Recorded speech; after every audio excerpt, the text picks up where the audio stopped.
இப்போ ஒருத்தருக்கு தூக்கத்தை நம்ம கட்டுப்படுத்துறோம்.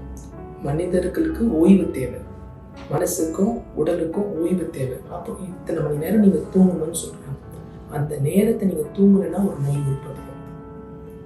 இப்போ எல்லாருமே இந்த நேரத்துல உணவு சாப்பிடணும், இந்த நேரத்துல ஓய்வு எடுக்கணும்னு சொல்றோம். இரவுல ஓய்வு எடுக்கணும், காலையில இருந்து மாலை வரைக்கும் நம்ம நல்ல கடின உழைப்பு கொடுக்கலாம்னா இன்னைக்கு எல்லாரும் நிறைய பேர் நைட்ல ஒர்க் பண்ணிட்டு மார்னிங்ல ரெஸ்ட் எடுக்கிறாங்க. இது இயற்கைக்கு எதிர்மறையான செயல். ஸோ இப்போ என்ன ஆகுதுன்னா, ஒரு மார்னிங்ல தூங்குறாரு, நைட்ல ஒர்க் பண்ணும்போது அவங்க பாடியில இருக்கிற எல்லாமே மாறுது.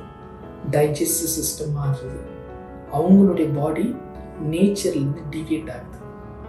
நேச்சருக்கு இந்த பாடி அடாப்ட் ஆயிருக்கு, அகாமடேட் ஆயிருக்கு. அதை நம்ம அகெயின்ஸ்டா நம்ம பண்ணுறோம்.